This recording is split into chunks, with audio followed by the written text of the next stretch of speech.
29 మంది ఎంపీలు 5 బెర్తులే. కర్ణాటకలో 17 మందిలో 6గురికి ఛాన్స్. కేంద్ర కేబినెట్లో తెలుగు రాష్ట్రాలకు ప్రాధాన్యం అంతంతే. ఆ శాఖలతో తెలంగాణ, ఏపీకి ప్రయోజన శూన్యం.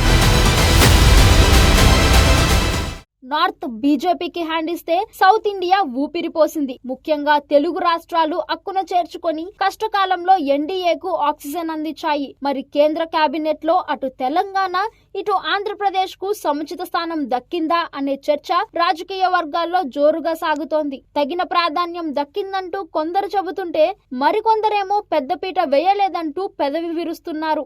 అబ్కీ చార్ సౌబార్ అనే నినాదంతో బీజేపీ ఈ లోక్సభ ఎన్నికల్లో బరిలోకి దిగింది. 2014లో బీజేపీకి 282, 2019లో 303 స్థానాలు దక్కాయి. అంటే మ్యాజిక్ ఫిగర్ 272ను బీజేపీ ఒంటరిగానే దాటేసింది. ఈ దఫా కూడా సీట్ల సంఖ్య భారీగా పెరుగుతుందని ఆ పార్టీ ముఖ్యులు ఆశించారు. అయోధ్య రామ మందిర నిర్మాణం తమకు భారీగా సీట్లు తెచ్చిపెడుతుందని భావించారు. కానీ ఓటర్లు దిమ్మ తిరిగే తీర్పు ఇచ్చారు. కేవలం 240 సీట్లతోనే సరిపెట్టారు. తప్పనిసరి పరిస్థితుల్లో ప్రభుత్వ ఏర్పాటుకు ఎన్డీఏలోని లౌకికవాద పక్షాలపై ఆధారపడాల్సిన పరిస్థితి ఏర్పడింది.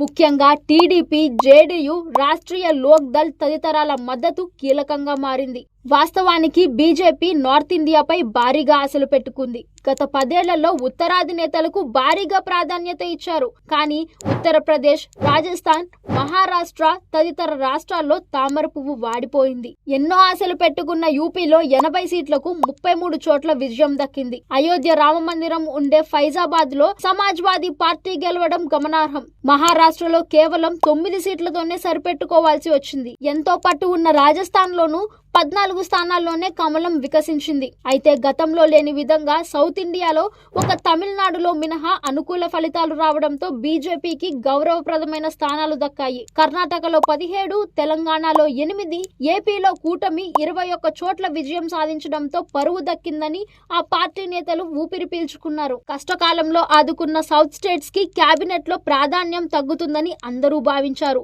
17 స్థానాలు దక్కిన కర్ణాటకకు 6 బెర్తులు దక్కాయి. కానీ 21 స్థానాలు ఇచ్చిన ఏపీకి ఒకరికి కేబినెట్, మరో 2కి సహాయ మంత్రి పదవులు దక్కాయి. ఇక తెలంగాణ విషయానికి వస్తే ఒకరికి కేబినెట్, మరొకరికి సహాయ మంత్రి పదవి దక్కింది. మొత్తం మీద తెలుగు స్టేట్స్ 29 మంది ఎంపీలను అందిస్తే దక్కినవి 2 కేబినెట్, మరో 3 సహాయ మంత్రి పదవులు మాత్రమే దక్కడం గమనార్హం. శాఖల కేటాయింపులోనూ తెలుగు రాష్ట్రాలకు పెద్దగా ప్రాధాన్యం దక్కలేదు. సివిల్ ఏవియేషన్ కింజరపు రామ్మోహన్ నాయుడు, బొగ్గు మైనింగ్ కిషన్ రెడ్డితో 2 రాష్ట్రాలకు వచ్చే ప్రయోజనం ఏం లేదని నిపుణులు విశ్లేషిస్తున్నారు. ఇక సహాయ మంత్రి పదవుల విషయానికొస్తే పేరుకు ప్రోటోకాల్ తప్ప మనకు ఒరిగేది ఏమీ లేదని వివరిస్తున్నారు.